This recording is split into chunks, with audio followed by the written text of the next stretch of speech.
তোমার সন্তানগুলো তোমার পিছনে পিছনে দৌড়ে বের তোমাকে মা মা বলে ডাকবে আর চিৎকার দিয়া কাঁদবে। ও মা কবরের কাছে নিয়ে কবরে গামছা লাগাইয়া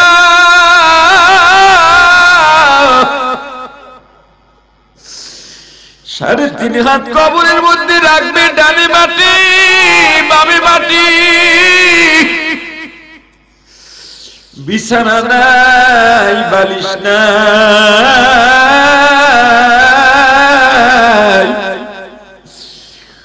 বাঁশের চালি দিয়া কলা পাতা বিছাইয়া হাতের মুষ্টির মধ্যে মাটি নিয়ে ছাড়বে আর চোখের পানি ছেড়ে কাঁদবে আর বলবে মিনহা খালাকনাকুম ওয়া ফিহা নুঈদুকুম ওয়া মিনহা নুখরিজুকুম তারাতান উখরা। তোমার স্বামী কয়দিন পরে তোমাকে ভুলে যাবে আর একজন বিবির জন্য পাগল হয়ে যাবে মা গো। তোমার সন্তানগুলো তোমার কথা কয়েকদিন পরে ভুলে যাবে। আলহামদুলিল্লাহ আলহামদুলিল্লাহ ওয়া কাফা ওয়া সালামুন আলা ইবাদিহিল্লাযীনা ইসতাফা। أما بعد فأعوذ بالله من الشيطان الرجيم. بسم الله الرحمن الرحيم.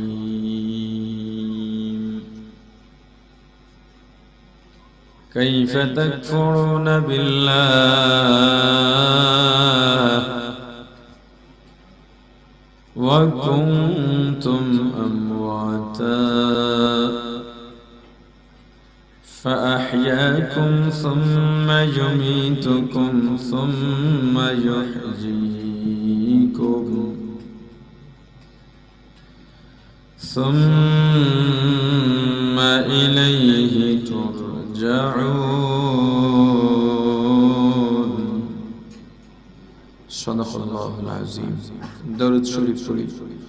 اللهم صل على محمد وعلى آل محمد كما صليت على إبراهيم وعلى آل إبراهيم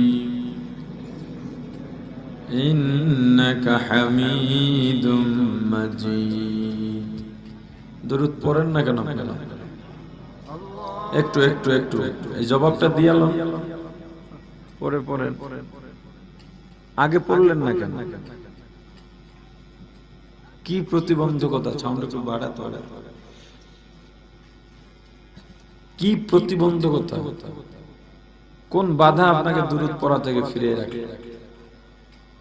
কি হবে বয়ান শুনে বলেন? প্রত্যেক ওয়াইজ আলেম খতিব পীর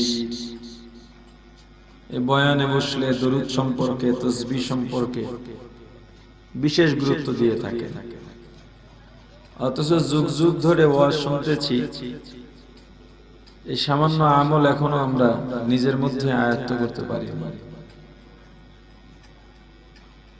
তো বয়ান দিয়ে ফায়দা কি? কোন হুজুর দরুদ পড়তে নিষেধ করেছেন? এই জবাব তো সবাই দেন।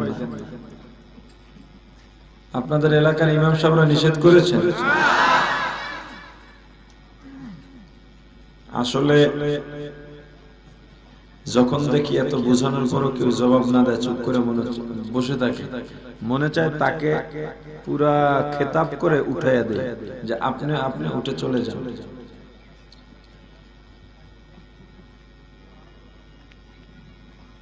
দুঃখ হলো মানুষ তো আসলে সবাই বয়ান শুনবে না, শুনলেও সবাই আমল করবে না। যত বলেন নবীজির ওয়াজেও তো সবাই হেদায়েত হয় না, কথা বলে না। তো আমরা আর কারা? আমাদের নিজেদেরই তো হেদায়েত দরকার, অন্যরে হেদায়েত করি কোন সময়? যদিও হেদায়েতের মালিক আল্লাহ, তবে হেদায়েতের জন্য কোরআন সুন্নাহর যে দিক নির্দেশনা, যে আলোচনা, আবেগ বিবেক এ বিষয়ে মানুষকে নির্দেশনা দিবেন উলামায়ে কেরাম। মানুষ যেহেতু আলেম বলে, সেই হিসেবে নবীজির আদেশ বাল্লিগু আন্নী ওয়ালাউ আয়া, এই আদেশে আমিও আদিষ্টিত। অতএব কিছু কথা বলতে হয়, অন্যের উপকার হয়, আমিও যাতে সংশোধন হতে পারি। এই ভুলগুলো আর করেন না। এমনিই তো নেকের কাজের সুযোগ পাই না, গুনাহ করতে করতে শেষ। যখনই নেকের কাজের সামান্য সুযোগ পাও, সেটা যেন আমাদের থেকে হাতছাড়া না হয়। পারা যাবে? এই ইনশাআল্লাহ সবাই বলে না, কপাল পড়লে আর বাকি থাকে। যারা ইনশাআল্লাহ বলেছেন, শারীরিক কোনো ক্ষতি হয়েছে? রক্ত কমেছে? টাকা? যারা বলে না এদের কি ফায়দা হয়? অহংকার, ভিতরে একটা ভাব আছে, ভাব আমি অমুক, আমি এততলা বিল্ডিং এর মালিক, আমি অমুক দলের নেতার চামচা। মোল্লা মৌলবীর কথায় গুরুত্ব দেওয়ার কি আছে? এই যে আপনি এত বোঝানোর পরে ইনশাআল্লাহ বললেন না, সুযোগ পেয়েও কিয়ামতের ময়দানে এতটুকু অবহেলার জন্য আপনাকে আফসোস করা লাগতে পারে।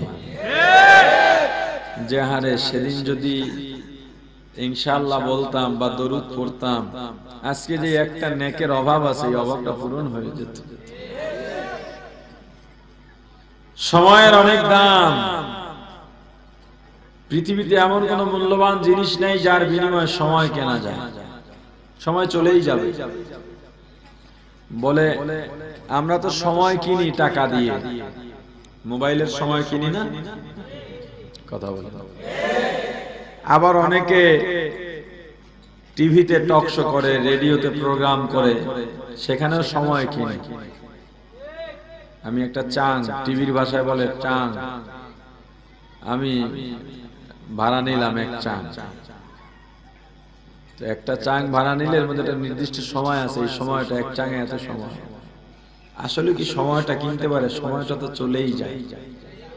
সময়টা যদি স্থির করে রাখা যেত যে আমার আয়ত্তে থাকবে, তা তো আর হচ্ছে না। অতএব সময়ের অনেক দাম, হিসাব করে কদম বাড়াতে হবে। জমানা বয়কে হাল রাখতা নেহি, গুজশতা জমানা ফিরাতা নেহি। খুব সাবধান।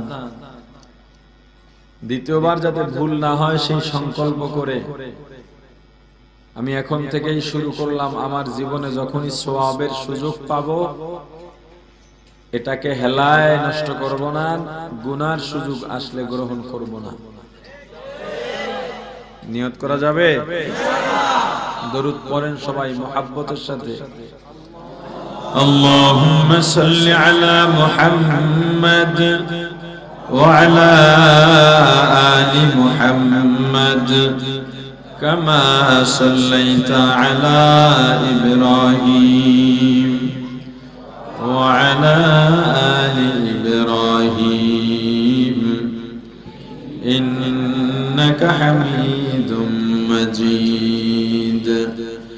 আল্লাহুম্মা বারিক আলা মুহাম্মাদ ওয়া আলা আলি মুহাম্মাদ কামা বারাকতা আলা ইব্রাহিম ওয়া আলা আলি ইব্রাহিম ইন্নাকা হামিদুম মাজিদ। আলহামদুলিল্লাহ।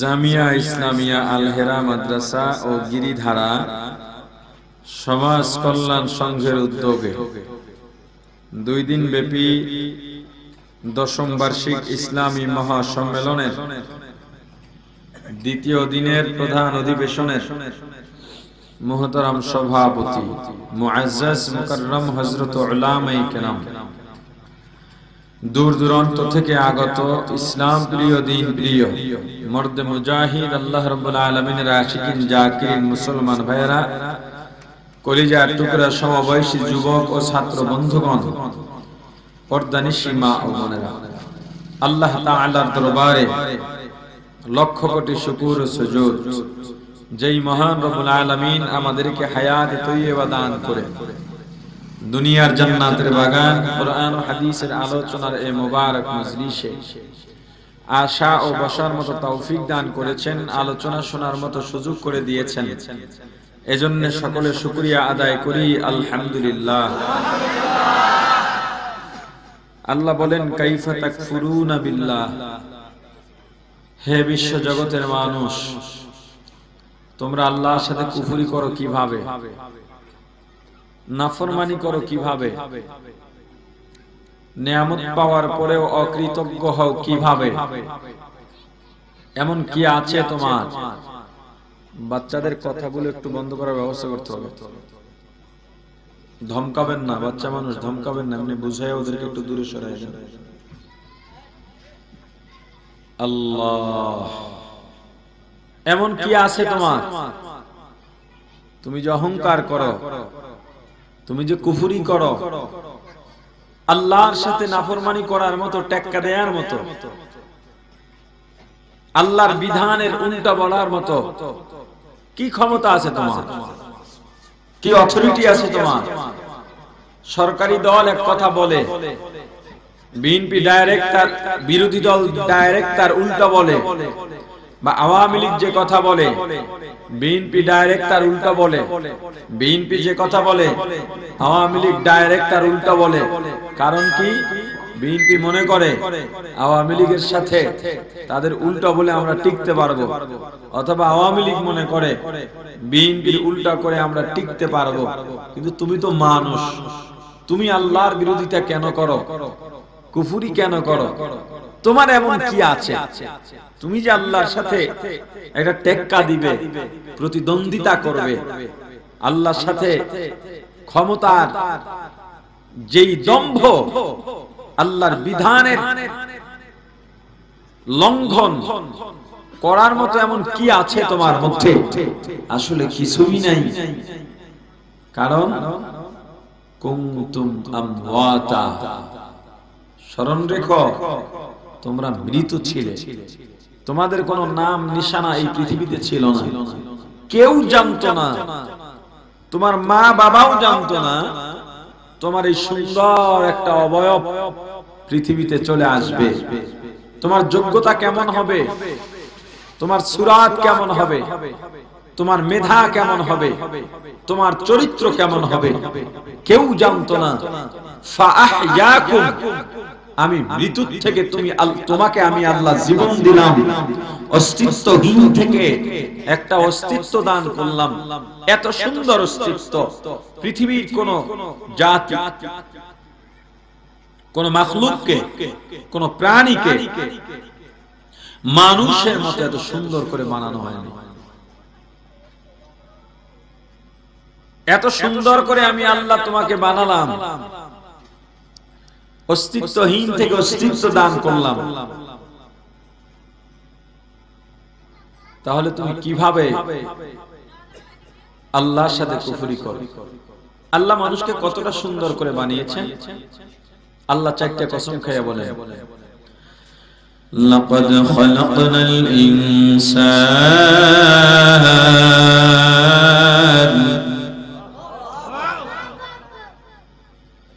لقد خلقنا الإنسان في أحسن تقويم।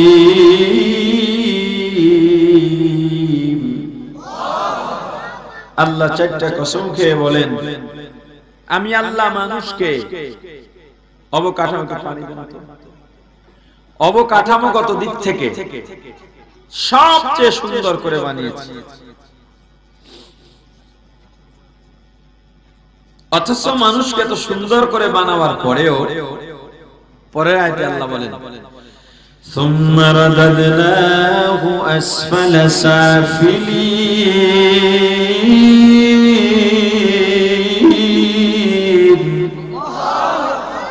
মানুষগুলো নিজের কর্ম দিয়া, নিজের কর্মের কারণে পতনের অতল গহ্বরে নিমজ্জিত হয়, ধ্বংসের দ্বার প্রান্তে চলে যায়। মানুষ নিজের ধ্বংস নিজে ডেকে আনে। আমি যে মানুষকে মানুষ বানাইলাম, মানুষ নিজে তা পছন্দ করতেছে না। তুমি যে মানুষ, এই যে সুন্দর হাত, এই সুন্দর হাত আল্লাহ কাউকে দেন নাই। সুন্দর চক্ষু আল্লাহ কাউকে দেন নাই। পুরো বডির যে সেটআপ, একটা মানুষের 3.5 হাত বডির যে সেটআপ, পৃথিবীতে এত সুন্দর সেটআপ কোন বিজ্ঞান, কোন বৈজ্ঞানিক আবিষ্কার করতে পারে না। বিজ্ঞান দেখে দেখে যা কিছু করে, চায় না। আপনি বলবেন একটা ব্র্যান্ডের মোবাইল নিয়ে, বলবেন আমাকে হুবহু এই মোবাইলটা করে দিতে হবে, বাংলাদেশে মোবাইলটার দাম 1 লাখ টাকা, তুমি মাত্র 5,000 টাকায় করে দিবা। হুবহু মোবাইলটা করে দিবে, 5,000 টাকা আপনাকে খরচ করবে। আপনি একটা সাউন্ড বক্স নিয়ে যাবেন, মনিটর নিয়ে যাবেন, বক্স নিয়ে যাবেন, কোন ডিজাইন নিয়ে যাবেন, ইন্টারনেট, যা বলেন সব কিছু হুবহু তারা করে দিতে পারবে। পৃথিবীতে আজ পর্যন্ত মানুষের মতো রুহ লাগবে না, মানুষের মতো একটা বডি কেউ বানাতে পারে না। রুহ লাগবে না, মানুষের মতো বানাবে পারে নাই। কি জানি একটা আসছিল রোবট, কি নাম? সোফিয়া। এতটুকু পর্যন্ত বিজ্ঞান পেরেছে। কথা তো ব্যাটারি দিয়া বলাইছো, নিজে তো আর কথা বলতে পারে না, ওর তো রেকর্ড কথা। আমি বলছি তার শারীরিক স্ট্রাকচারের কথা বলতেছি, অবকাঠামোর কথা বলতেছি। মানুষের মতো এই যে সুন্দর করে আল্লাহ আপনাকে আমাকে বানিয়েছেন, এত সুন্দর হাত, সুন্দর পা, কথা বলার শক্তি, যেই জিনিস আস্তে আস্তে আস্তে আস্তে গড়ে উঠে, এই জিনিসটা শেষে গিয়ে সফলতার শিখরে পৌঁছে, গন্তব্যে পৌঁছতে পারে। যেই জিনিস হঠাৎ করে উঠে যায়, সেটা হঠাৎ করে পড়েও যায়। যার পিছনে পরিশ্রম আর কষ্ট নাই, ওই সফলতা বেশি দিন টিকে না। কি এজন্য মানুষের সেটআপটা দেখেন আপনি। জীবনের বাচ্চা ক্ষুধা লাগলেও কাঁদে, ব্যথা পাইলেও কাঁদে, মশায় কামড়াইলেও কাঁদে, ওর কান্না ছাড়া কোনো ভাষা নাই। 1 বছর, 1.5 বছর, 2 বছর পর্যন্ত একই অবস্থায় থাকে। 6 মাস, 3-4 মাস চিত হয়ে শুয়ে থাকতে হয়, নড়তে পারে না। এরপরে একটু কাত হতে পারে, এরপরে একটু উপর হতে পারে, এরপরে আস্তে আস্তে একটু বসতে শিখে, এরপরে বসে বসে একটু হাঁটতে হামাগুড়ি দেয়া শিখে, এরপরে দাঁড়ায় আবার পড়ে যায়, দাঁড়ায় আবার পড়ে যায়, আস্তে আস্তে এক সময় দাঁড়ায়, পরে দেয়াল ধরে ধরে হাঁটে, এরপরে নিজের থেকে 2-1 কদম হাঁটতে পারে, এরপরে আস্তে আস্তে কথা বলতে শিখে, 1টা 2টা করে দাঁত উঠে। শিশু বয়সে গরম খেতে পারে না, জিহ্বা পুড়ে যাবে, ঝাল মা মুখে দেয় না, তাহলে জিহ্বা, বাচ্চার গলার মধ্যে কষ্ট হবে, ঘা হয়ে যাবে, জ্বলে যাবে, এটা সে সহ্য করতে পারবে না। এই যে একটা সেটআপ, যখন যৌবনে পরিণত হয়, দেখেন সাবালেক হওয়া পর্যন্ত পৃথিবীর সব কিছু আল্লাহ তাকে দেখাচ্ছেন, বোঝাচ্ছেন, বোঝো, দেখো। বালেগ হইছো, জ্ঞান যখন পূর্ণ হয় আল্লাহ তখনই বালেগ তাকে বালেগের দরজায় পৌঁছায় দেন। এখন তোমার মধ্যে জ্ঞান পূর্ণ, ভালো কোনটা মন্দ কোনটা যাচাই করার ক্ষমতা তোমার মধ্যে, তুমি যাচাই করতে পারো নাই। এজন্যই আল্লাহ বলেছেন সুম্মা রাদাদনাহু আসফালা সাফিলিন। আমি এত সুন্দর করে বানানোর পরে, এত সুন্দর করে বোঝালাম, দেখালাম, শক্ত করে উঠিয়েছি, দুনিয়ার সবকিছু দেখিয়েছি, দৃষ্টি শক্তি দিয়েছি, শ্রবণ শক্তি দিয়েছি, মেধা দিয়েছি, ভালো মন্দ পার্থক্য করার জ্ঞান দিয়েছি। কিন্তু যখনই সে যৌবনে উপনীত হলো, যৌবনের তাড়নায় সে এখন পশুর মতো ডানে বামে দৌড়ায়। অথচ আমি আল্লাহ পশুকে পছন্দ করি না, যার জন্য পশু এত সুন্দর করে বানাই নাই। পশুর জীবন স্বয়ং পরিপূর্ণ নয়, মানুষের জীবন পরিপূর্ণ। কেমনে? মানুষের যে সুন্দর ঘর, পৃথিবীর কোন মাখলুকের এত সুন্দর বাসস্থান নাই। মানুষের খাবারের আইটেম এবং খাবারের সিস্টেম, পৃথিবীর কোন মাখলুকের এত সুন্দর সিস্টেম নাই। মানুষের সাংসারিক যে সুন্দর শান্তির ব্যবস্থা, পৃথিবীর কোন মাখলুকের এমন সুন্দর ব্যবস্থা নাই। সব মিলিয়ে মানুষকে আল্লাহ একটা পরিপূর্ণ জীবন দান করেছে, অভাব রাখেন নাই কোথাও। এত নিয়ামত দিয়েছেন মানুষের খেদমতে। আল্লাহ বলেন ওয়া ইন তাউদ্দু নি'মাতাল্লাহ,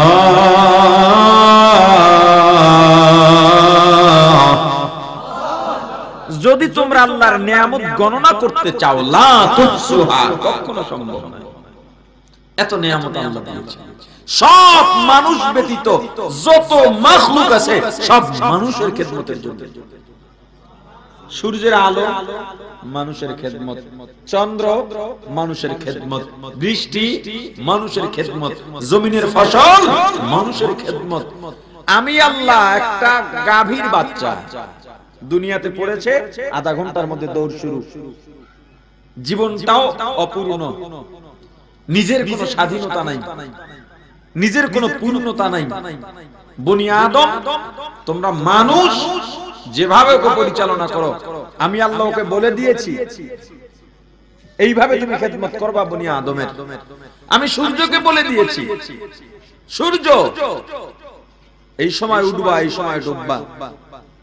আবার যখন সিজন পাল্টাবে, অমুক দিন অমুক সময় অমুক মাসে সন্ধ্যা 6টার মধ্যে অস্ত যাবা, অমুক সময় 7টার সময় অস্ত যাবা, আগে পরে যাইবা।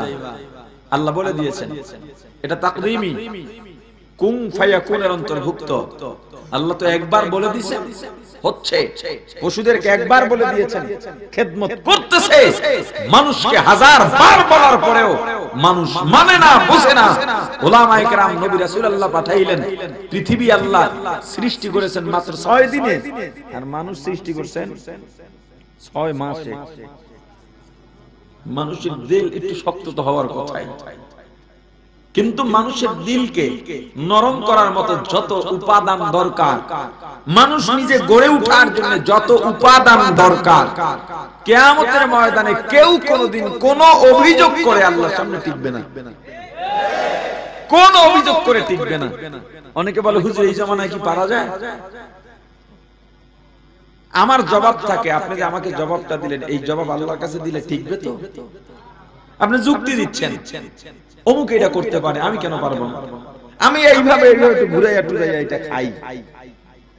এখন ঘুষ, এখন তো মানুষ ফতুয়া দিয়া হারাম খায়, ইন্টারেস্টের ফতুয়া দিয়া সুদ খায়, বকশিসের ফতুয়া দিয়া ঘুষ খায়, আর রমজানের ঈদ, কোরবানির ঈদে বোনাসের ফতুয়া দিয়া ছিনতাই করে, ডাকাতি করে।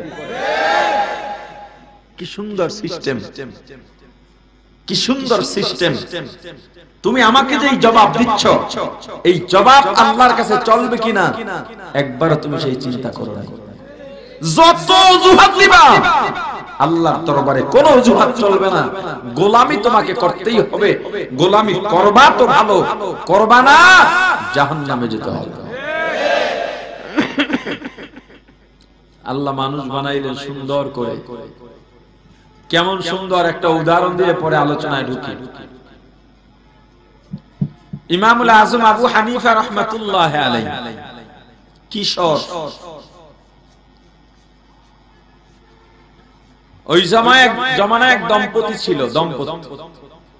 দম্পতি একে অপরকে খুব ভালোবাসতো, পরস্পরের সম্পর্কটা ভালো ছিল, স্বামী স্ত্রী, স্ত্রী স্বামী। তো পূর্ণিমার চাঁদের রাতে বিবি বা স্বামী বললেন, চলো পূর্ণিমার আলোতে গিয়ে কিছু কথা বলি, আলোচনা করি, আনন্দ হবে। দুজন কথা বলতেছে। হঠাৎ করে বিবি ডেকে বলল, দেখো আকাশের দিকে তাকিয়ে আজকে চাঁদ কত পূর্ণ দেখা যায়, কত সুন্দর দেখা যায়। আমি যেদিকেই নজর ফিরাই আমার নজর শেষে গিয়া চাঁদে আটকে থাকে। স্বামী বলল, আমার চিন্তাটা ভিন্ন। আমি চাঁদের দিকেও তাকাইলাম, অন্য দিকেও তাকাইলাম, কিন্তু আমার নজর আটকে যায় তোমার দিকে। তার মানে তুমি চাঁদের চাইতেও সুন্দরী। চাঁদের চাইতেও? বিবি বলে না, কয় না তুমি সুন্দরী। বউর প্রশংসা কোনদিন করেছেন? কথা কয় না।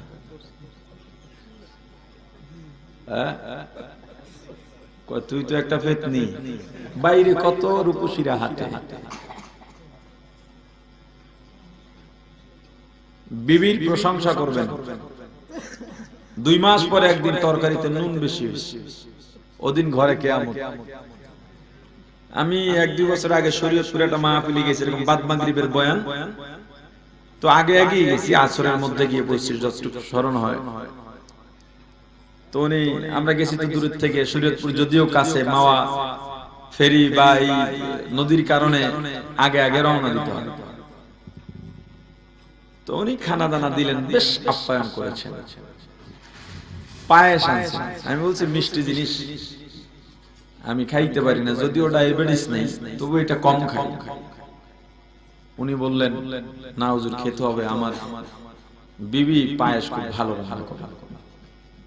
ঠিক আছে, একটু মুখে দিয়ে আমার অবস্থা বেতাল, হয় চিনি হয়তো ডাবল পড়েছে, বেখেয়ালে হতেই পারে। একবার দিছে স্মরণ নাই, আবার এসে দিছে। তো আমি রাখলাম। উনি বুঝতে পারছে ভালো হয় না, উনি একটু মুখে দিয়েছে, মুখে দিয়ে তুমি চোখ টোক লাল করে দিছে, ঘরের মধ্যে দৌড়। আমি পেছন থেকে ডাক দিলাম, এদিকে আসেন। এলেন, কি ব্যাপার? হুজুর আপনার একটু পায়েস খাওয়াইতে পারলাম না, আজকে হিসাব করে লম। আচ্ছা দাঁড়ান, হিসাবটা আপনাকে আমি বুঝাইয়া দেই, ঘরে যাওয়া লাগবে না। হিসাবটা আমি বুঝাইয়া দিই আপনাকে, আপনি ঘরে যাওয়া লাগবে। আচ্ছা বলেন তো, আপনি বলেছিলেন আপনার বিবি পায়েস রান্না খুব ভালো জানে। আপনার সংসারে এসে কতদিন পায়েস রান্না করেছে? বলে অসংখ্যবার। বলতে পারবো না। কয়দিন চিনি বা নুন বেশি হয়েছে? কথা বলে। আমি বললাম আজকে বেশি হতে পারে কিনা।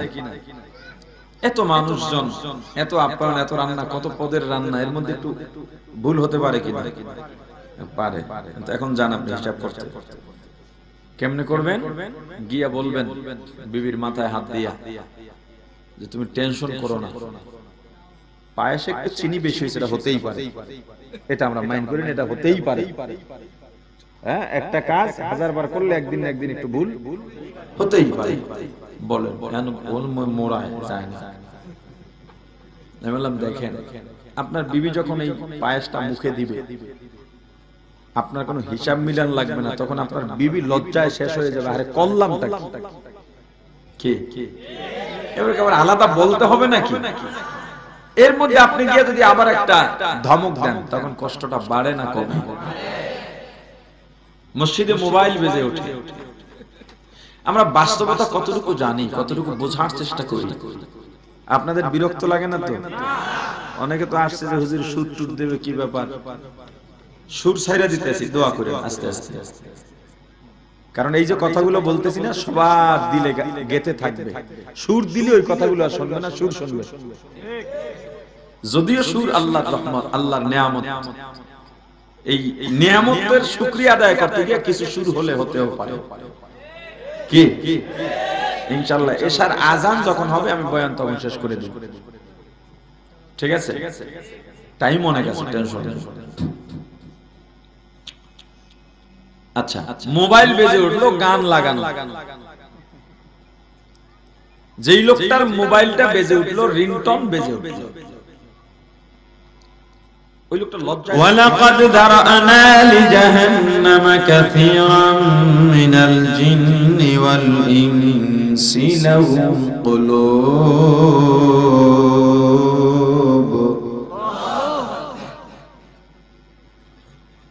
লাহুম কুলুব লা ইয়াফকাহুনা বিহা ওয়া লাহুম আ'য়ুনুন লা ইউবসিরুন ولهم أعين لا يبصرون بها ولهم آذان لا يسمعون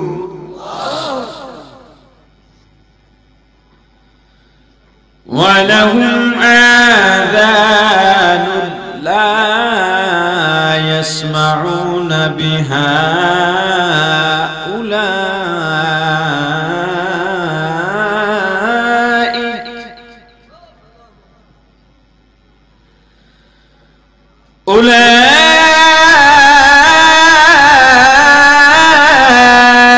أولئك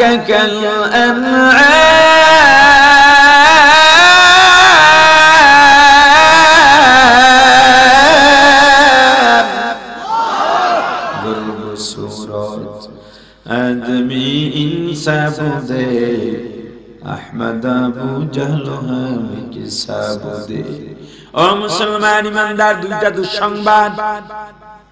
এক নম্বরে আল্লাহ বলেন ওয়ালাকাদ যারানা লি জাহান্নামা কাসীরা, আমি আল্লাহ অধিকাংশের জন্য জাহান্নাম বানিয়েছি। অধিকাংশ যারা জাহান্নামে যাবে তারা কারা? মিনাল জিন্নি মিনাল ইনসি, জিনদের মধ্য থেকে বেশিরভাগ জিন যাবে জাহান্নামে, মানুষদের মধ্য থেকে বেশিরভাগ মানুষ যাবে জাহান্নামে। বেশিরভাগ মানুষ জাহান্নামে, এক নাম্বার দুঃসংবাদ। দুই নাম্বার দুঃসংবাদ, আল্লাহ যেই মানুষগুলো জাহান্নামে যাবে তাদের পরিচয় দিয়ে দিয়েছেন। আয়াতের শেষ দিকে ওদের পরিচয় দিয়ে বলেন উলাইকা কাল আনআম, ওরা চতুষ্পদ জানোয়ারের মতো। শুধু জানোয়ারের মতো নয়, বালহুম আদল, বরং জানোয়ারের চাইতেও খারাপ। দুইটা দুঃসংবাদ, একটা সে জাহান্নামী আর একটা দুনিয়াতে মানুষ। যদিও তাকে মানুষ বলে, আল্লাহর আদালতে তার নাম জানোয়ারের খাতায়। কার খাতায়? মুসলমান ইমানদার, খুব ভালো করে বুঝতে হবে। তাহলে আবার একটা সুয়ালে মুকাদ্দার, আমরা কি তাহলে মানুষ না? মানুষ দেখতে দেখার মধ্যে তো আমরাও মানুষ, তাহলে আমরা কি মানুষ না? আমাদের পরিচয় কি হবে? বা যারা জাহান্নামে যাবে আল্লাহর খাতার মধ্যে যাদের নাম জানোয়ারের তালিকায়,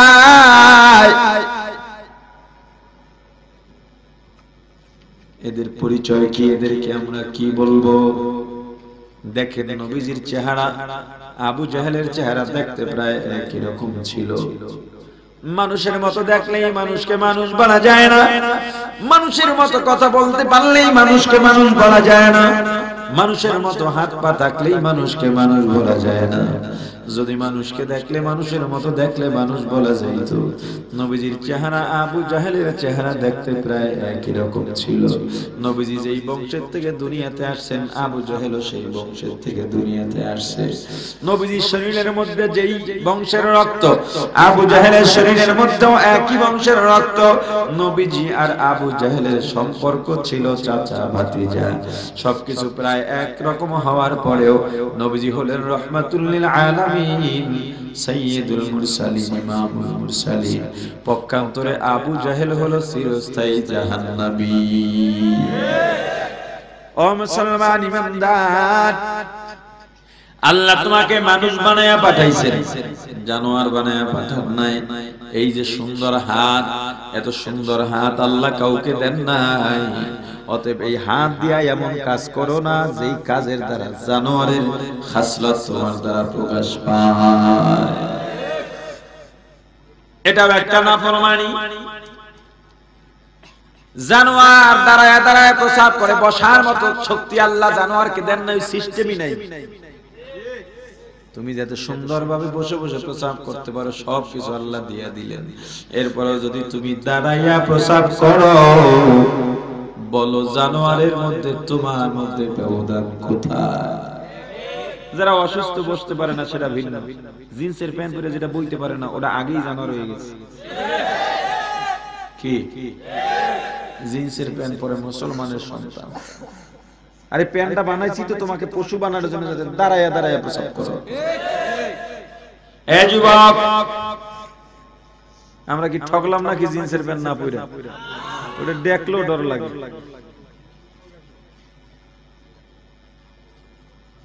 মুসলমান ইমানদার, এ যুবক কেন বুঝো না, কেন বুঝো না? তুমি কতদিন বাঁচবা সেই গ্যারান্টি তোমার কাছে নাই, তোমার বাবার কাছে নাই, 14 গোষ্ঠীর কাছে নাই। যে কোনো সময় তুমি দুনিয়া থেকে বিদায় নিয়ে যাইতে পারো। অতএব তুমি মানুষ, তুমি মানুষ, তুমি মুমিন, তুমি মানুষের কাতারে মানুষ হয়ে দাঁড়ায়া থাকো, মানে প্রস্তুত থাকো। এই যুবক যাদের জিন্সের প্যান্ট আছে, কার কার আছে একটু হাত উঠাতে দেখি তো, কার বুকে সাহস আছে? আমার আছে, অসুবিধা নাই, দেখি কার কার আছে। ওটাও তার এই কয়জন মাত্র এনে জিন্সের ওলা, ওটা অসুবিধা নেই, ঠিক আছে। হাত উঠে রাখো, উঠে হাত উঠে রাখো, পুরা পুরা পুরা, আর লজ্জার তো কিছু নেই, উঠে রাখো। আজকের থেকে এই মাহফিলে আসা তো দিনই ফায়দার জন্য, ঠিক না? হাত উঠে রাখো, কথা বলো, কোনো সমস্যা নেই। আজানের জবাব দেওয়া ওয়াজিব, সেটা লজ্জার না, কওল ফিরলান, মানে আজান দিছে এখন নামাজে যাওয়া, এখানে তো নামাজ হবে, ঠিক না? আচ্ছা আপনারা কি কথা বলবো? হ্যাঁ, ও তা আজানটা সাউন্ড কমায় দেওয়া দরকার ছিল, বলে দেওয়া দরকার ছিল। যাই হোক, আজান চলুক। হাত উঠাও, পুরো একটু কষ্ট হইতেছে বুঝতেছি। বয়ানে আসা কিসের জন্য? নিজেকে পরিবর্তনের জন্য। এর মধ্যে থেকে যে হুজুর আজকের থেকে জিন্সের বানার একটাও পরবো না, যা আছে ওভাবে থাকবে, কাউকে হাদিয়াও দিব না, কারণ যারে দিন হেও তো খারাই মরবে। কথা ঠিক আছে? নিয়ত করতে পারো যারা হাত উঠাইছো?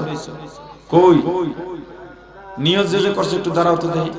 আরে আল্লাহর কাছে সমর্থ করে যায় বেটা, যে হুজুর জিন্সের বানার পরবো না। একজন দাঁড়াইলে আমার জন্য যথেষ্ট। যারা নিয়ত করতে পারবে তারা দাঁড়াবে, যারা নিয়ত করতে পারবে না তারা দাঁড়াবে না। পরিষ্কার? যে কয়জনের হাত আছিল ওই কয়জন তো মোটামুটি সবাই দাঁড়াইছে। এই নিয়ত কি মন দিয়া করছো? পারবা? পারবা? জিন্সের প্যান্ট আর পরবো না, জিন্সের প্যান্ট পরে দাঁড়াইয়া প্রসাব করা লাগে। দাঁড়াইয়া প্রসাব করলে জানোয়ার আর মানুষের মধ্যে কি থাকে না? এই যুবক কয়টাকে আল্লাহ হযরত ওমরের সিফাত দিয়া দিক, সবাই বলেন আমিন। খালিদ বিন ওলীদের মতো বানায়া দিক, বলেন আমিন। শাহজালালের মতো বানায়া দিক, আওয়াজ দিয়া কোন আমিন। শাইখুল হাদিস হিসেবে কবুল করেন, সৈয়দ ফজলুল করিম হিসেবে কবুল করেন। আল্লাহ ওদেরকে জান্নাতের সিফা সালার বানায়া দেন। আল্লাহ কবুল করেন, আমিন বলে বসে যাও। রাগটা করে নাই তো কেউ? অনেকে চিন্তা করে কোন বিপদে পড়ি, কেবল শুরু না, যেটা সামনে আসবে সেটা তো বলতেই হবে। কথা বলে না? তোমার দ্বারা এমন কোন কাজ হতে পারবে না যেটা জানোয়ারের দ্বারা হয়।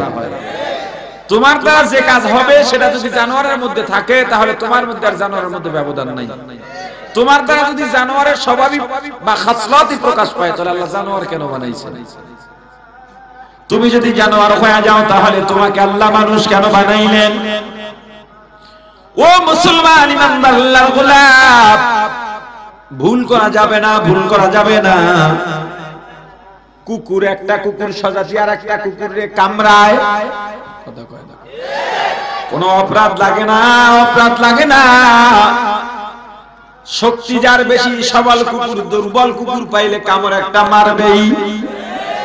তোমারও যদি টাকা হয়, ক্ষমতা হয়, তুমিও এলাকার গরিবগুলোকে মানুষ বলে মনে করো না। তুমিও তার উপরে একটু আক্রমণ চালাইতে চাও, তাহলে বলো কুকুরের মধ্যে আর তোমার মধ্যে ব্যবধান কোথায়? কোনো ব্যবধান নেই। স্বজাতি প্রাণী একটার একটা মেরে ফেলে, পাইলে মেরে ফেলে, এরকম প্রাণী আছে না নাই? আপনারা দেখবেন ইউটিউবের মধ্যে সার্চ দিলেই পাবেন, একটা মোষ আর একটা মোষকে গুতাইতে গুতাইতে মেরে ফেলে, আছে না নাই? যদি বাঘে বাঘে, সিংহে সিংহে ঝগড়া লাগে, সাপে সাপে ঝগড়া লাগে, একটারা একটা মেরে ফেলে, তুমি মানুষ হইয়া একজন মুসলমানের উপরে আবার বাড়ি দাও, মাথায় বাড়ি দাও, রক্তাক্ত করো, মেরে ফেলা তো দূরের কথা। নবীজি বলেছেন মুসলমানকে গালি দেওয়া ফাসিকি, হত্যা করা কুফরি। তুমি মুসলমান, মুসলমান, তুমি কিভাবে একজন মুসলমানের মাথার উপরে বাড়ি দাও? মুসলমানকে তুমি কেমনে খুন করো? এক মুসলমানকে কিভাবে হুমকি দাও? কিভাবে এক মুসলমান অন্য মুসলমানের ক্ষতি করো? আসলে তারাই পারে যাদের মধ্যে মনুষ্যত্ব নাই, যাদের মধ্যে পশুত্ব ঢুকে গেছে। আল্লাহর গোলাম, আপনি যদি মুসলমান হইয়া মুসলমানকে মারেন, ইসলাম বিদ্বেষীদের মারবেন কবে? কথা কয় না? তুমি দিনের নাম দিয়া, দিন প্রতিষ্ঠার নাম দিয়া, দাওয়াতের নাম দিয়া, তুমি ব্যক্তি পূজারী হতে গিয়া, তুমি মাদ্রাসার ছোট ছোট ছাত্রদের রক্ত দিয়া যখন টঙ্গীর ইজতেমা ময়দানকে লাল করে দাও, তখন তুমি কিভাবে মানুষ থাকো আমার বুঝে আসে না। তোমার কি একটু মায়াও লাগলো না? ছোট ছোট বাচ্চা, মাদ্রাসার তালিবুল ইলম, তোমার কি একটু মায়াও লাগলো না? তোমার কি একটা সন্তান নাই, ভাতিজা নাই? তোমার কি ভাগনা নাই, ভাতিজা নাই? তুমি যখন একটা মাদ্রাসার ছাত্রের উপরে আঘাত করলা, রক্তাক্ত করলা, চোখের মধ্যে আঘাত করলা, ওই মাদ্রাসার ছাত্ররা যখন তোমার সামনে দাঁড়াইয়া সন্তানের একটা অধিকার নিয়ে তোমার কাছে হাত জোড় করলো, আমাকে মারবেন না, আমি আপনার সন্তানের মতো, আমি আপনার ছোট ভাইয়ের মতো মাদ্রাসায় লেখাপড়া করি, আমি আসছি এখানে খেদমত করার জন্য। লক্ষ লক্ষ আল্লাহর পাগলেরা দেশ বিদেশ থেকে এখানে আসে, আমি তাদের খেদমতের জন্য এখানে আসছি, আমাকে মারবেন না। তখন কি তোমার অন্তরের মধ্যে তখনও পশুর সত্তা কিভাবে কাজ করলো? তোমার মধ্যে কি তখনো মনুষ্যত্ব জাগে নাই? তোমার সামনে কি তোমার সন্তানের চেহারাটা তখন ভেসে ওঠে নাই? তুমি এত বড় পশুর কাজ করতে পারলা, এরপর বলো তুমি কিভাবে দিনের দায়ী হতে পারো? একটা ছাত্রকে তুমি তুরাগ নদীর মধ্যে ফালাইলা, 10টা ছাত্রকে ফালাইলা, ছাত্রটা অসহায়, তোমার ভয়, তোমার হাতে লাঠি থেকে বাচ্চাটা কোথায় দৌড়ে দিবে, জায়গা পায় না, ছোট বাচ্চা দৌড়ে নদীর মধ্যে পড়ছে, উপায় নাই। তুমি নদীর এপারেও দাঁড়াইলা, ওপারেও তোমার লোক দাঁড় করাইলা, বাচ্চাটা নদীর মধ্যে বসে চোখের পানি ছেড়ে কাঁদে, কাকুতি মিনতি করে, তুমি সেখান থেকে অর্ডার করলা উপরে ওঠার আগে কান ধরে উপরে ওঠো। তোমার মধ্যে কেমন মনুষ্যত্ব, আমি তো তোমাকে মানুষই ভাবতে পারি না। টঙ্গী ইজতেমার হামলায় কে দোষী কে দোষী নয়, কে অপরাধী কে অপরাধী নয়, সেটা তো পরের ব্যাপার। কিন্তু আমরা যেগুলো ভিডিওতে দেখলাম, এগুলো মানুষের কাজ নয়। 300-400 ছেলেরা আহত হয়ে বিভিন্ন মাদ্রাসার বেডে এখনো কাতরাচ্ছে, হাসপাতালের বেডে কাতরাচ্ছে। তুমি কেমন মানুষ? তুমি কোরআনওয়ালা, যার সিনার মধ্যে কোরআন, তাকে তুমি আঘাত করলা। তোমার মধ্যে মনুষ্যত্ব নাই, মনুষ্যত্ব নাই। তুমি মানুষ দাবি করলেও উলাইকা কাল আনআমি বাদহুম আদলের অন্তর্ভুক্ত। মুসলমান ইমানদার, একটা অভিযোগ আছে, ছোট ছোট বাচ্চাদের নিয়ে গেছে মাঠ পাহারা দেওয়ার জন্য। এতাতি ভাইদেরকে মারার জন্য। দেখেন তো কত বড় একটা ঢাহা মিথ্যা কথা, কত বড় একটা মিথ্যাচার। অনেক সময় গ্রাম অঞ্চলে দেখা যায় মাহফিলের আয়োজন যখন হয়, বাবা নিজের বাচ্চাকে নিয়ে মাহফিলে যায়, যায়নি? জুমায় যখন যায় বাচ্চাকে নিয়ে যায়, টঙ্গী ইসলামে যায় বাচ্চাকে নিয়ে যায়, চরমোনার মাহফিলে যায় সঙ্গে বাচ্চাকেও নিয়ে যায়। এখানেও হয়তো দুই একজন থাকতে পারেন নিজের বাচ্চাকে নিয়ে বয়ান শুনতে আসছেন, আছেন নাকি দুই একজন? একটু খারাপ তো বাচ্চাটা লইয়া, দাঁড়ান দাঁড়ান দাঁড়ান, কি আইছেন বাচ্চা লইয়া, একটু দাঁড়ান। আচ্ছা, আপনারা আমার একটু প্রশ্নের জবাব দেন। এই যে বাচ্চা নিয়ে আসছেন, খারান মিয়া খারাইছেন, আমার জবাব দিয়া বহেন। আচ্ছা আমাকে একটু বলেন, আইছেন মাহফিল শুনতে, বাচ্চা নিয়ে আসছেন কেন? শিক্ষা দেওয়ার জন্য, দ্বীনের পরিবেশে সন্তানকে গড়াবার জন্য। কথা ঠিক? আপনারা কি কল্পনাও করতে পারেন এখানে হামলা হতে পারে? আসছেন মাহফিল নিরাপদ জায়গা, ঠিক নেই? এখানে কেন হামলা হবে? জুমার মসজিদে কেন হামলা হবে?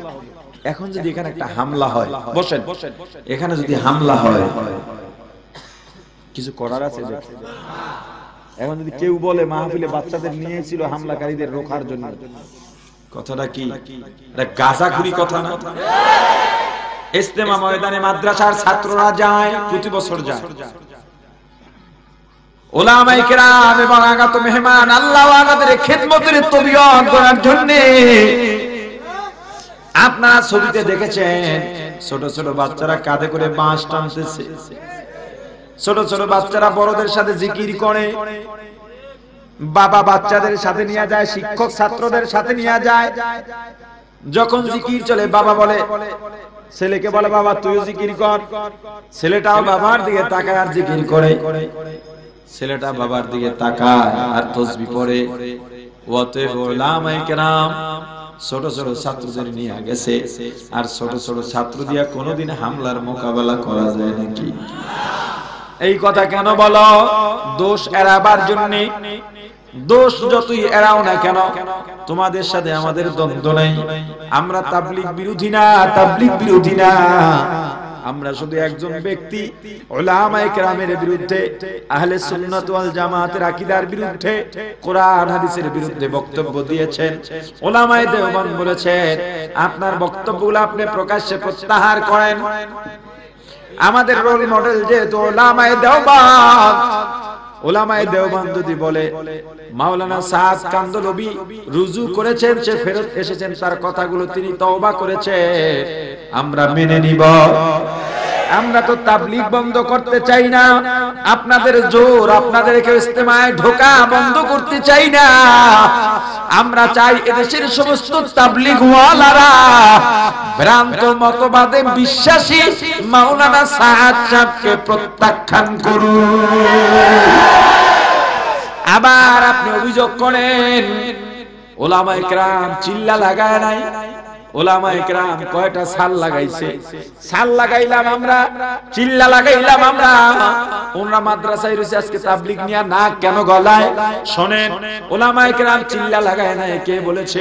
14 বছর মাদ্রাসায় পড়ছি, হিসাব করেন কয়টা সাল হইছে? হ্যাঁ, যারা শিক্ষক এরা বছরের পর বছর মাদ্রাসায়, কত সাল হইল? আমাদেরকে তো বোঝা বিড়া গাট্টি নিয়ে বের হওয়ার প্রয়োজন হয় না, কারণ উলামায়ে কেরাম তাবলীগ চলবে উলামায়ে কেরাম দিয়ে, অন্য কাউকে দিয়া নয়। তাবলীগের দায়িত্ব উলামায়ে কেরামকে নবীজি দিয়া গেছেন, বাল্লিগু আন্নি ওয়ালাউ আয়া। এই আমর কাদের জন্য? ইন্নাল উলামা ওয়ারাসাতুল আমবিয়া। এই হাদিস একটা সাথে একটা পরিপূরক।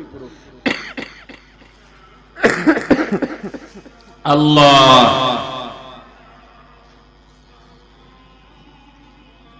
মুসলমান ইমানদার, আল্লাহ তো সুন্দর করে বানানোর পর কিভাবে কুফরি করো, নাফরমানি করো। ভুলে যেও না, ভুলে যেও না, এই দুনিয়া শেষ নয়, শেষ নয়। সুম্মা ইউমিতুকুম, আবার তোমাদের মরতে হবে, আবার মরতে হবে। মরার পরে জিন্দেগি শেষ নয়, কবর, কবর ভয়াবহ এক জায়গা। দুনিয়ার থেকে যেদিন বিদায় হয়ে যাইবা, আপন আপন এখানেই শেষ, আর আপন নাই। কবর তোমাকে দৈনিক ডাকে আর বলে, বুনিয়াদাব, আমি কবর কিন্তু ভালো জায়গা না, আমি কবর কিন্তু পোকামাকড়ের ঘর, সব বিশুর ঘর। যদি বেঈমান নাফরমান হয়ে কবরের মধ্যে আসো, আমি কবরের মাটি দুই দিক থেকে এমন ভাবে চাপ মারব, ডান পাজরের হাড্ডিগুলো বাম পাজরে চলে যাবে, বাম পাজরের হাড্ডিগুলো ডান পাজরে চলে যাবে। পালাবার জায়গা নাই, ভেগে যাওয়ার জায়গা নাই। ওরে আল্লাহর গোলাম, পর্দানের মা কার জন্য পাগল হইছো? লাভ নাই, লাভ নাই। এই দুনিয়ার আপন আপন খেলা দুনিয়াতেই শেষ। একবার চক্ষু বন্ধ করে ভাবো, বালিশের সাথে মাথাটা লাগাইয়া, অন্ধকার রাত, সবাই ঘুমায়, একবার চিন্তা করো, মরা লাগবেই তো লাগবে, মরা লাগবেই লাগবে, মরা লাগবেই লাগবে। ওই মরণ জানি কেমন হয়,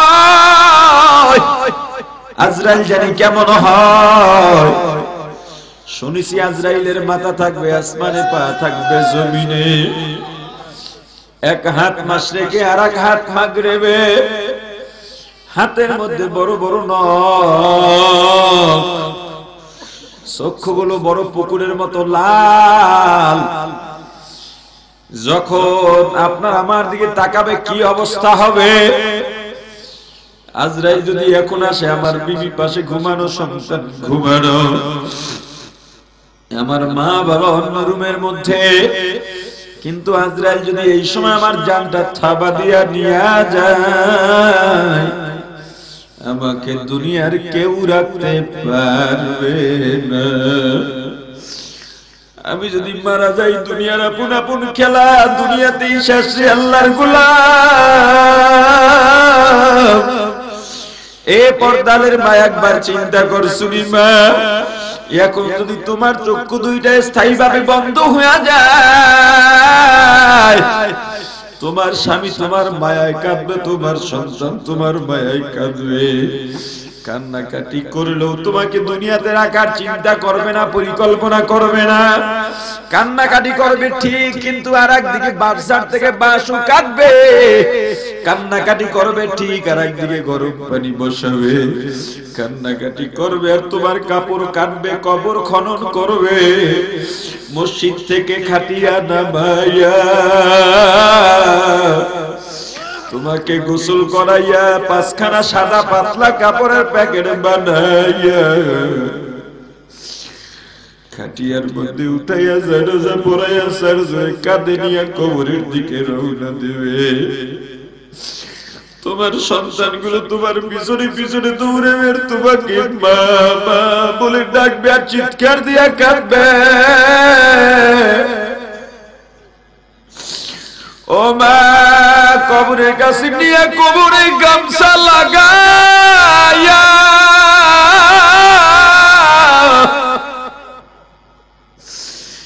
সাড়ে 3 হাত কবরের মধ্যে রাখবে, ডানে মাটি বামে মাটি, বিছানা নাই, বালিশ নাই,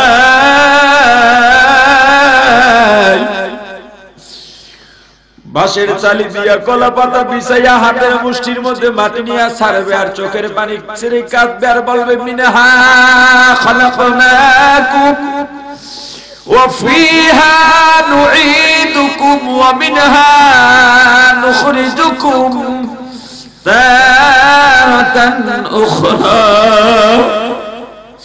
তোমার স্বামী কয়দিন পরে তোমাকে ভুলে যাবে, আর একজন বিবির জন্য পাগল হয়ে যাবে। মাগো, তোমার সন্তানগুলো তোমার কথা কয়েকদিন পরে ভুলে যাবে। আমি 3-4 দিন আগে নেত্রকোনা মাহফিলে যাব, আগে আগে রওনা দেওয়া দরকার। 12টার সময় আমার ছোট মেয়েটা আমার গলা জড়ায় বলে, আব্বু তুমি আজকে যাইবা না? আমি বললাম, আম্মু অনেক দূরে যাওয়া লাগবে। বলে, আব্বু তোমাকে ছাড়া থাকতে পারি না, দূরে গেলে ভিডিও কল দিবা।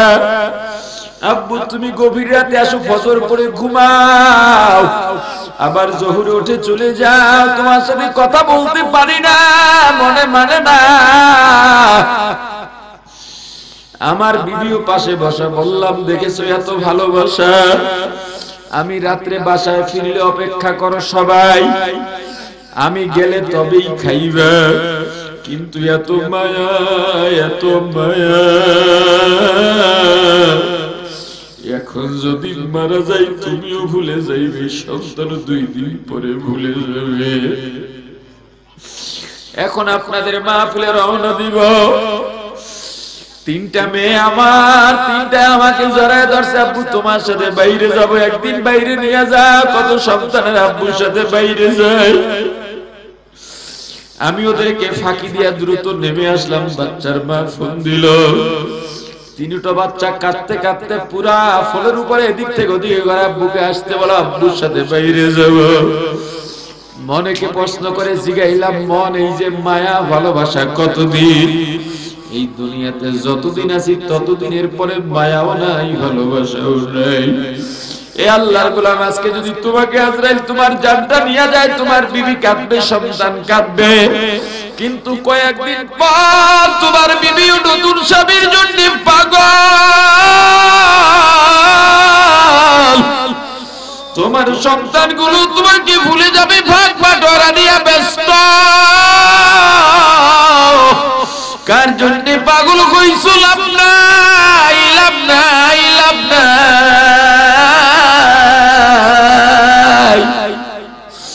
ওই কবরে যখন তোমাকে আমাকে রাখবে, কবর কিন্তু ভালো জায়গা না। তোমাকে কেউ সাহায্য করতে পারবে না যদি নেক আমল দিয়া না যাও।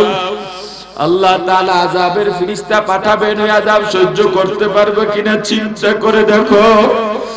আজকে দুনিয়ার থেকে সূর্যের দূরত্ব 9,30,00,000 মাইল দূরে।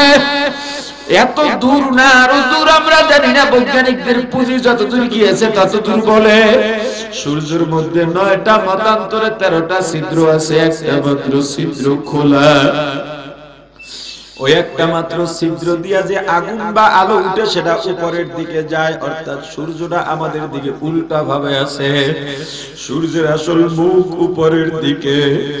এরপরে দৈনিক 70,000 রহমতের ফেরেশতারা সূর্যের ওই আগুনের উপরে পানি ঢালতেছে। এরপরে চৈত্র মাসের রৌদ্র, ভাদ্র মাসের রৌদ্র সহ্য করতে পারি না। কিয়ামতের ময়দানে সূর্যটা 9,30,00,000 মাইল দূরে থাকবে না। প্রত্যেকটা মানুষের আধা হাত থেকে 100 হাত উপরে চলে আসবে। একটা মুখ নয়, 13টা মুখ খোলা থাকবে। একজন ফেরেশতা মনের ভুলে 1 ফোঁটা পানিও ছাড়বে না। বড় আল্লাহ ডাক দিয়ে বলবে, রে সূর্য, তোর মধ্যে যত তাপ আছে ছেড়ে দে, ছেড়ে দে, ছেড়ে দে। দুনিয়াতে আমি বান্দাকে এত নিয়ামত দিলাম, বান্দা নিয়ামত পাইয়া নিয়ামতের শুকরিয়া আদায় করে নাই। বাড়িতে মেহমান আসছে, একটা মাত্র বকরি আছে বাচ্চাওয়ালা, অথবা একটা হাঁস বা একটা মুরগি বাচ্চাওয়ালা। মেহমান আসছে, শ্বশুর আসছে, জামাই আসছে, বেয়াই আসছে, ইজ্জতের ব্যাপার। বাচ্চা রাইখা মুরগিটা জবাই দিয়ে খাইয়ে ফেললো।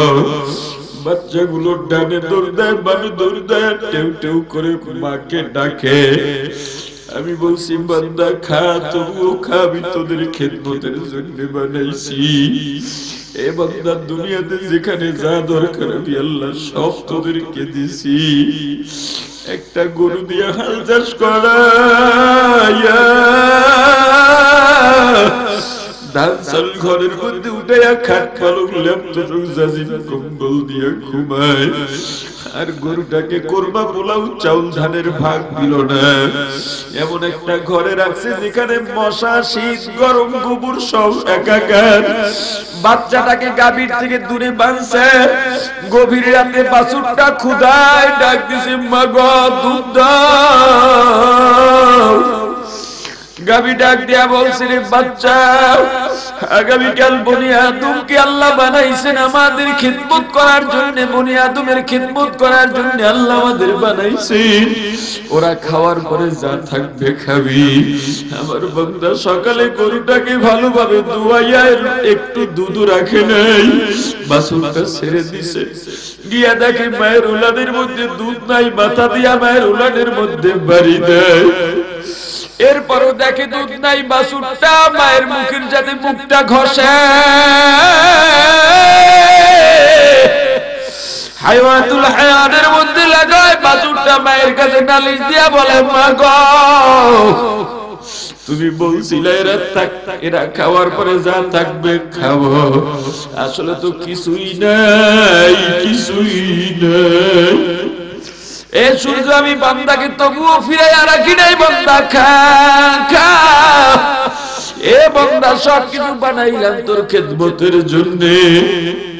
এরপর আমি আল্লাহকে চিনি না। একটা পশু মালিককে চিনছে, আল্লাহকে চিনছে। একটা কুকুর সারা রাত তার বাড়ি পাহারা দেয়, মালিকের বাড়ি পাহারা দেয়, বিনিময়ে কাটা ছুটা। এরপরও মালিক যখন সকালবেলা ঘুমের থেকে জেগে দরজাটা খুলে দেয়, ওই কুকুরটা দৌড়ে গিয়ে প্লাঞ্জাটা গুটাইয়া মালিকের পায়ের মধ্যে মুখটা ঘষে আর কুন কুন করে আওয়াজ করে। ওই কুকুরটা ডেকে বলে, মালিক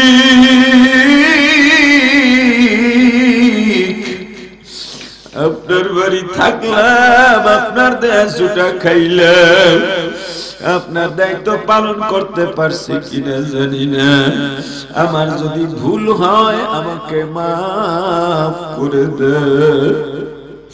একটা গরু কয়েকদিন লালন পালন করার পর যদি বাজারে নিয়ে যাওয়া হয়, বিক্রি যদি না হয়, ওই গরুর গলায় রশিটা পেঁচাইয়া যদি ছেড়ে দেয়া হয়, মালিকের আগে গরুটা বাড়ি পৌঁছে যায়। আপনারা সোশ্যাল মিডিয়ায় দেখেছেন গত 2 বছর আগের কোরবানিতে এক কৃষক একটা রাম ছাগল লালন পালন করেছে। ছাগলটা কোরবানির বাজারে নিয়ে গেছে। বিক্রি হওয়ার পরে নতুন মালিকের হাতে যখন রশিটা ধরাইয়া দিল, ওই ছাগলটা সামনের 2 পাও মাটির মধ্যে ঢুকাইয়া দাঁড়ায়া রইছে, যাবে না, নতুন মালিকের সাথে যাবে না। পশুর কান্নার অনুভূতি নাই, হাসারও অনুভূতি নাই, কিন্তু ছাগলটা পুরান মালিকের দিকে তাকাইয়া চোখের পানি ছেড়ে দিয়েছে। নতুন মালিক এত টানা টানে ছাগল যায় না, ছাগল যায় না।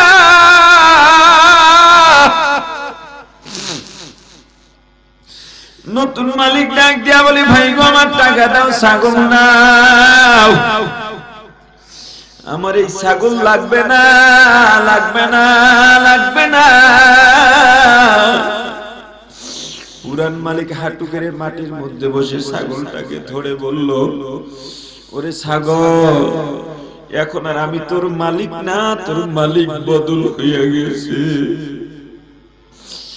আমার জন্য দাঁড়াইয়া থাকিস না, উনি তোর মালিক।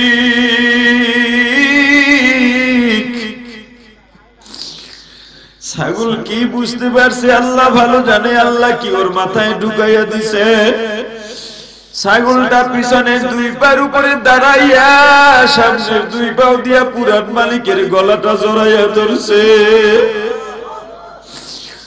ওরে মানুষ শ্রেষ্ঠ জাতি হইয়া মালিককে চিনলাম না, একটা কুকুর মালিক চিনে, একটা বকরি মালিক চিনে, একটা কুকুর মালিক চিনে, একটা গরু মালিককে চিনল।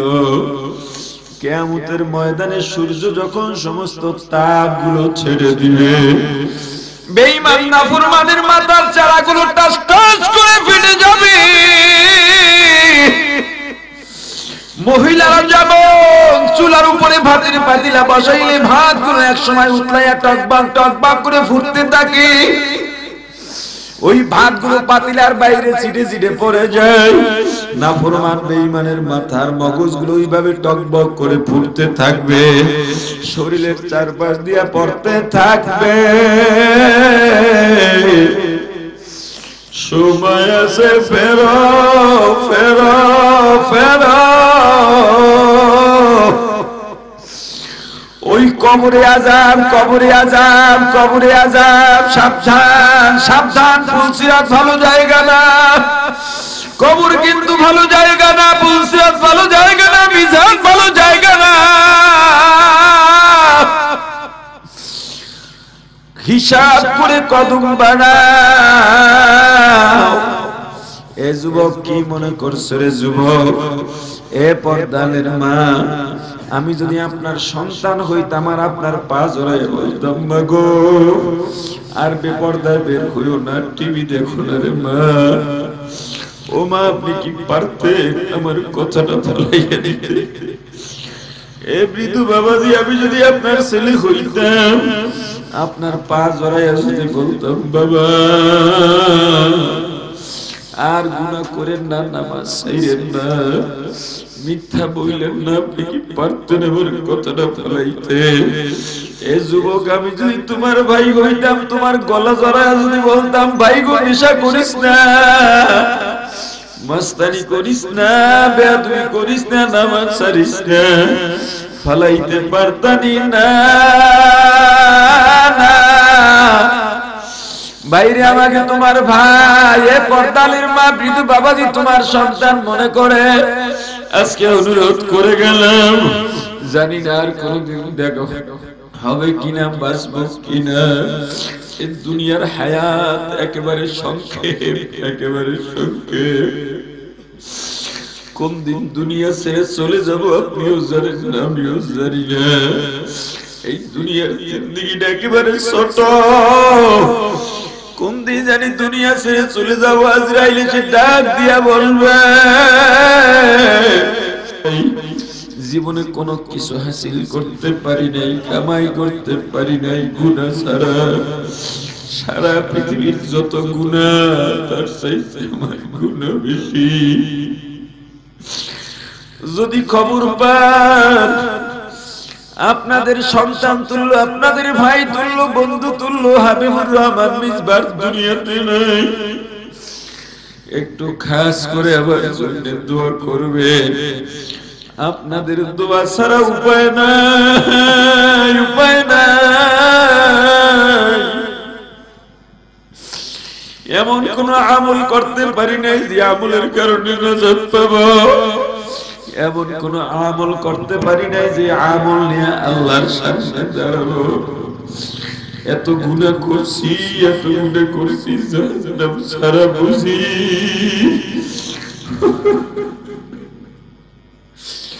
ও নাই, এ যুবক হাতে পায়ে ধরে বলি ভাই গুনাহ করিস না, গুনাহ করিস না রে যুবক। আমিও তো তোমার মতো যুবক। কত যুবক কলেজ ভার্সিটির ছাত্র, কত যুবক পুলিশ, র্যাব, সেনাবাহিনীর সদস্য, দেখলে মনে হয় মাওলানা, মুফতি। এ যুবক, তুমি কেন পারবা না? তুমি কেন পারবা না? মাথায় টুপি দিয়া ঠকি নাই, বিশ্বাস করো। গায়ে জুব্বা দিয়া ঠকি নাই, দাড়ি রাইখা ঠকি নাই রে যুবক। দুনিয়ার কে কি বলল দেখার দরকার নাই। আমি মানুষ, আল্লাহ এত সুন্দর করে আমাকে বানাইলেন, আমি আল্লাহর সাথে নাফরমানি করতে পারবো না, নাফরমানি করতে পারবো না। ওই কবর কিন্তু শেষ নয়, সুম্মা ইউহয়িকুম, আবার জীবিত করা হবে, জীবিত করে ছেড়ে দেয়া হবে না। সুম্মা ইলাইহি তুরজাউন, আবার যে আল্লাহর কাছ থেকে আমরা এলাম ওই আল্লাহর কাছে ফিরে যেতে হবে। দুনিয়ার জিন্দেগি কেমনে কাটাইলাম, যৌবন কোথায় খরচ করলাম, সম্পদ কিভাবে গড়লাম, এর হিসাব না দিয়া এক কদম নড়া যাবে না। যতটুকু আলোচনা হলো আলোচনা যত ভুল আমার পক্ষ থেকে, যত ভালো আল্লাহর পক্ষ থেকে। আমার ভুলগুলো শুধরাই আল্লাহ, এগুলো গ্রহণ করার তৌফিক দান করেন। সকলে বলি আমিন।